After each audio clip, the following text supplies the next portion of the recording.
Hello, good evening guys. Tyre class के channel पर मैं अमरेंद्र से आपका स्वागत करता हूं मेरे दोस्त।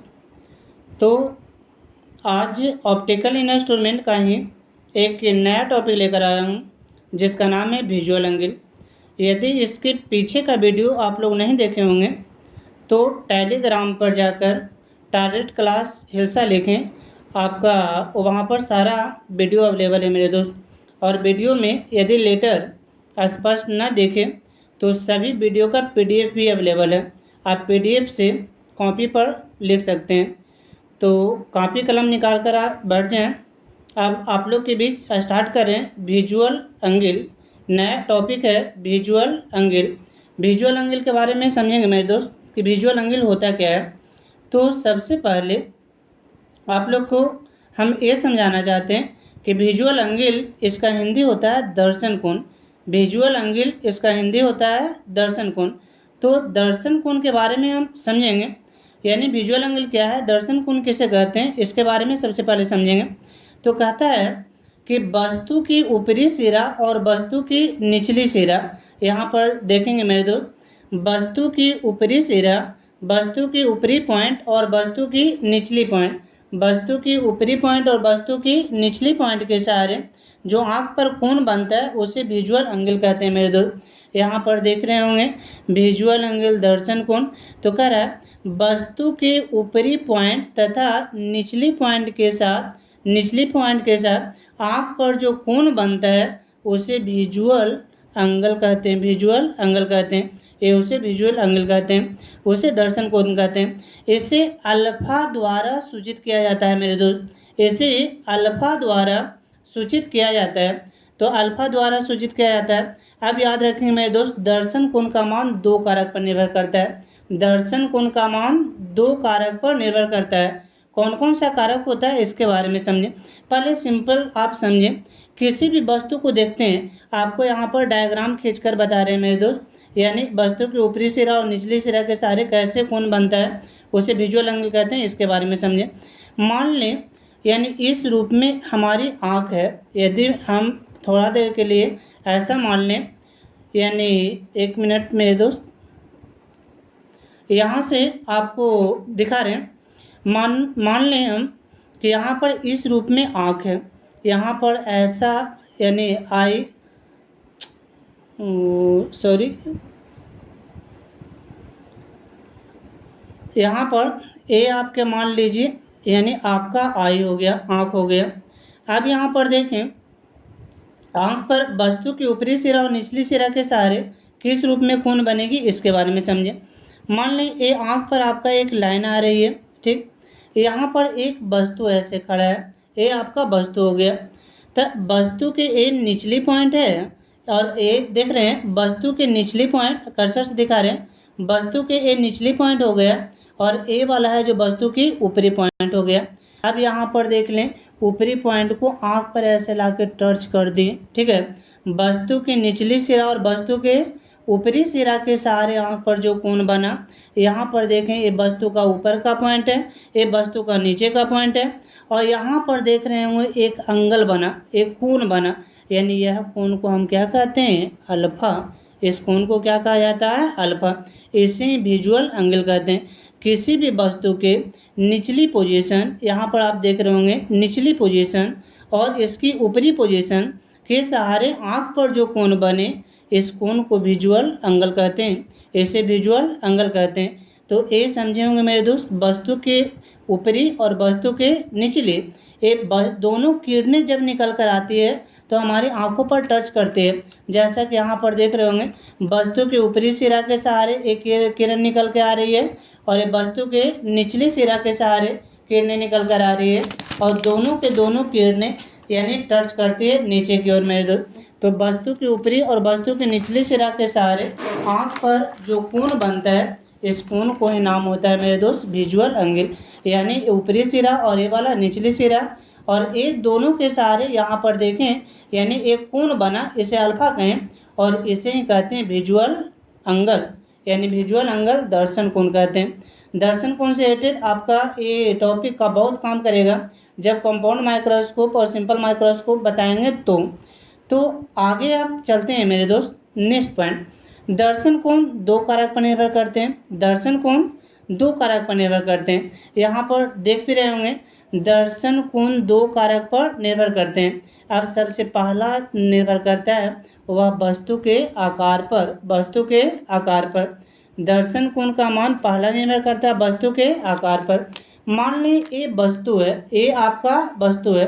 अब इस वस्तु में एक ऊपरी सिरा और ये हो गया निचली सिरा, एक ऊपरा पॉइंट और एक नीचे का पॉइंट। अब इसी से निकलकर हमारे आँख पर यानी रे आ रही है। अब यहाँ पर जो कोण बनेगा ये वस्तु टोटल तब दिखेगी जब इसके ऊपर और नीचे सिरा दोनों सिरा से प्रकाश निकलकर हमारी आंखों तक आएगी, तब हम वस्तु को देख पाएंगे, अन्यथा यह वस्तु दिखाई नहीं देती है।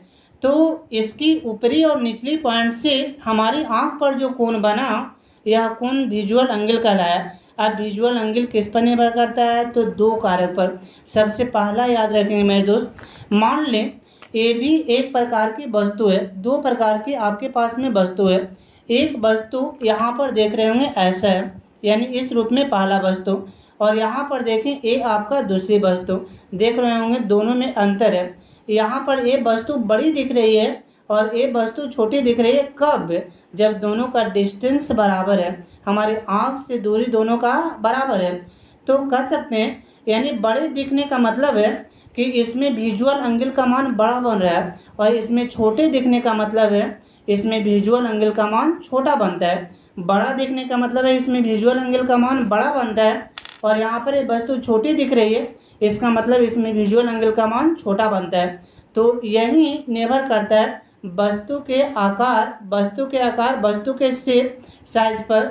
वस्तु के आकार जितनी बड़ी होगी विजुअल एंगल का मान उतना ही बड़ा होगा, और वस्तु के आकार जितनी छोटी होगी विजुअल एंगल का मान उतना ही छोटा होता है। अब यहाँ पर देखेंगे मेरे दोस्त, पिक्चर से आपको बताते हैं, ले चलते हैं।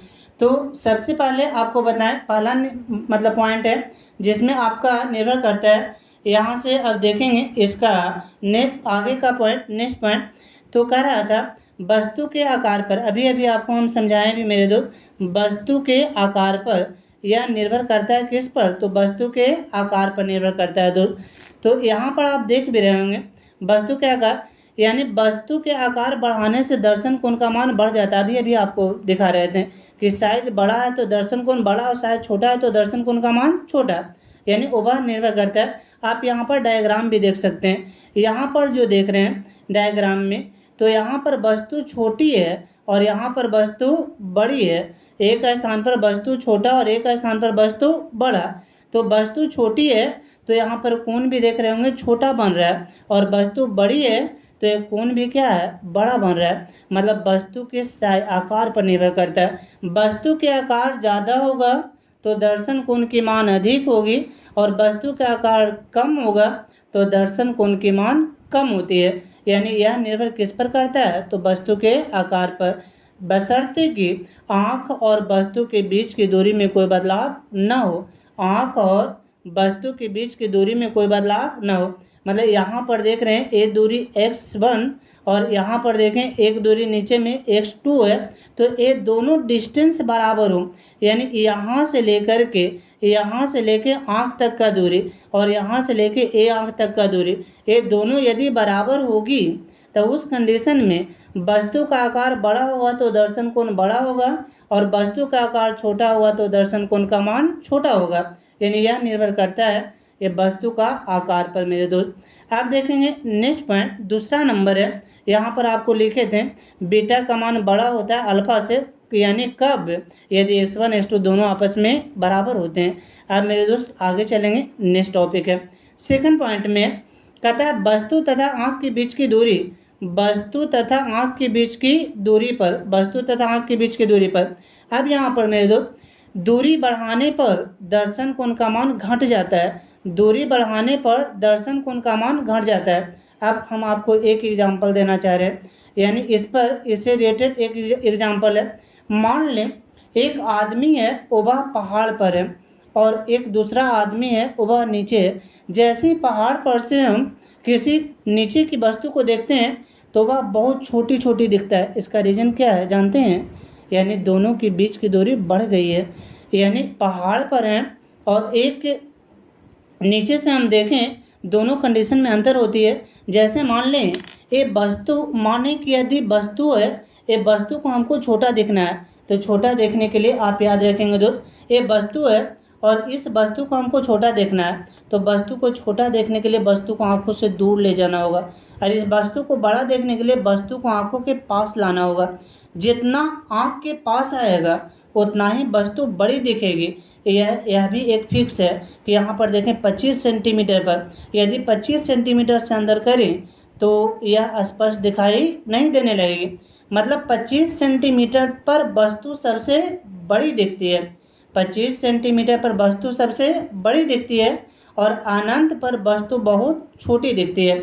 यदि हम पहाड़ पर चलेंगे और नीचे की वस्तु को देख रहे हैं, इसका मतलब हमारी आँख से उस वस्तु का डिस्टेंस बहुत ज़्यादा हो गया है और वैसे कंडीशन में यानी वह वस्तु छोटा दिख रहा है। क्या रीजन है? दर्शन कोण का मान छोटा हो जाना, दर्शन कोण का मान छोटा हो जाना, दर्शन कोण की मान घट गई। यह कारण है कि वह वस्तु छोटी दिख रही है, अन्यथा वह वस्तु छोटी दिखाई नहीं देती।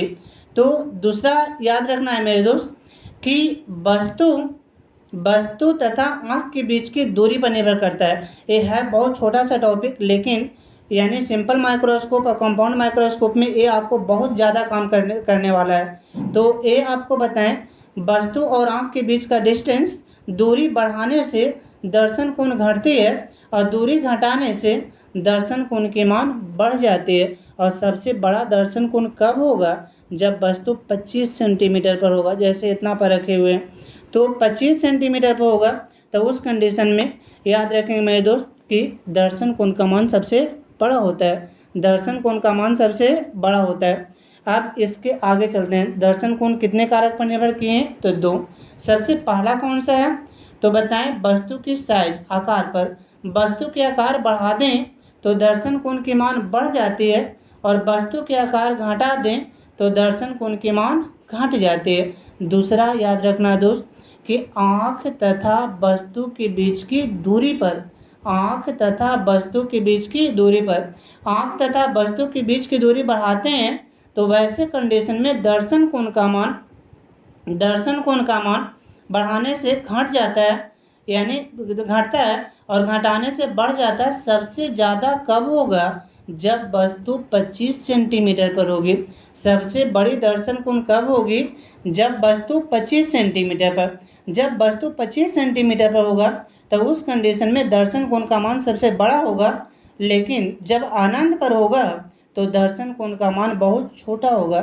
जैसा आप कल्पना करें, हम तारे छोटे छोटे जो रातों में तारे चमकते हैं या टिमटिमाते हैं, वह तारे हमारे आँखों से बहुत दूर होते हैं, लेकिन उसकी साइज रियल में बहुत बड़ी होती है।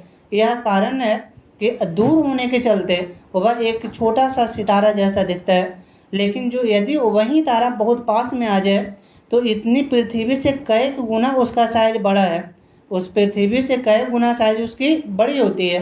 यानी निर्भर किस पर करता है? तो दर्शन कोण पर साइज निर्भर करता है कि वह बड़ा देखना है या तो छोटा देखना है। अब इसके बाद आगे चलेंगे दोस्त, यानी नेक्स्ट पॉइंट को समझेंगे दर्शन कोण के ही बारे में। अगले पॉइंट को अब यहाँ से आपको नेक्स्ट पॉइंट लेकर चल रहे हैं। आगे का पॉइंट है वह आपको दिखाएंगे।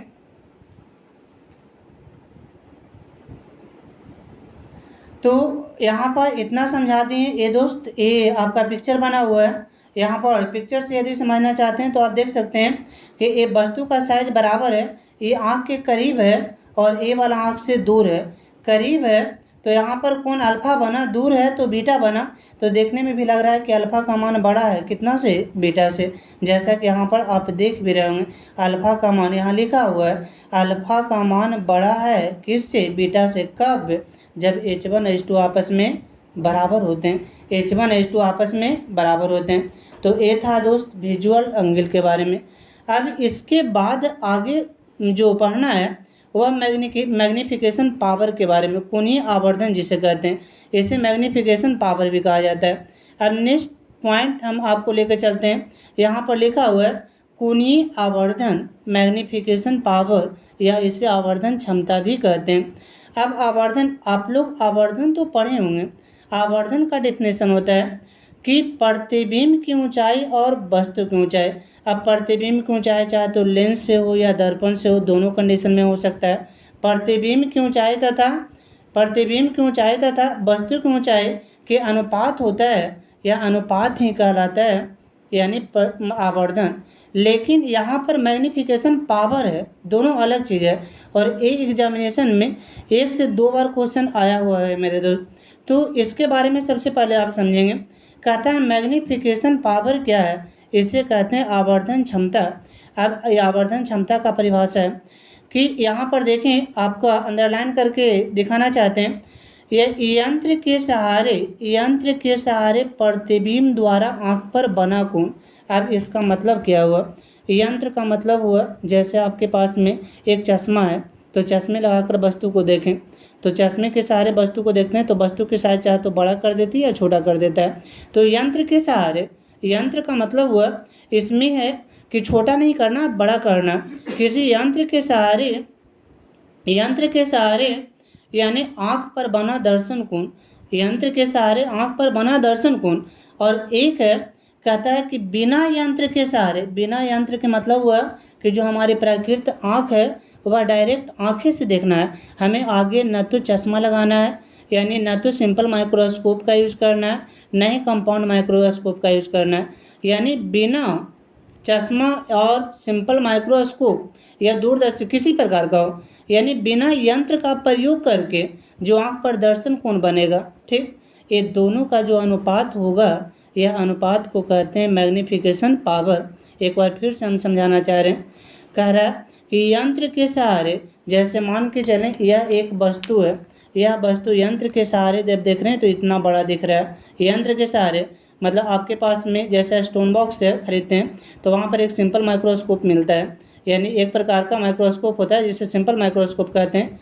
तो उसके सहारे, तो यह मान के चलें इतना बड़ा बना है, कब यंत्र के सहारे देखें तब। लेकिन बिना यंत्र के सहारे जब इसी को देख रहे हैं तो इसकी साइज इतना छोटा हो गया, यानी इतना ही बन रहा है, जैसा कि आपको दिखा रहे हैं, यानी इतना बड़ा बन रहा है, इसके ऊपर वाला पॉइंट में बन रहा है। तो बिना यंत्र के सहारे वस्तु छोटा और बड़ा दिखेगा।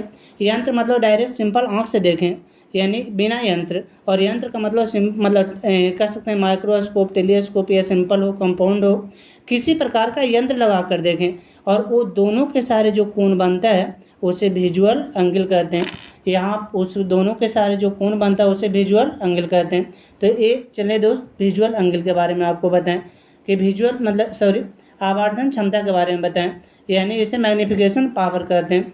अब इसके बाद यहाँ पर देखें, आपको पिक्चर में दिखाया हुआ है, ए वाला ए बी है जो वस्तु है, ए और बी जो देख रहे हैं यहाँ पर देखें, ए और बी है, यह क्या है? वस्तु है।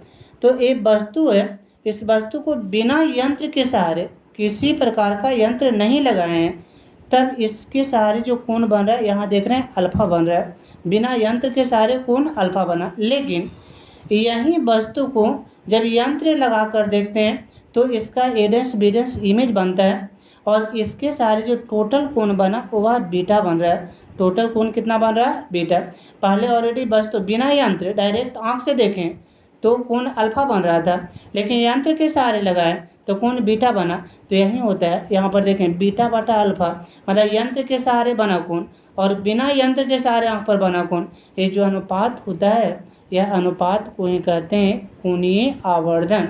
इसका नाम है कोणीय आवर्धन। तो ये आपका कोणीय आवर्धन के लिए फॉर्मूला आ गया।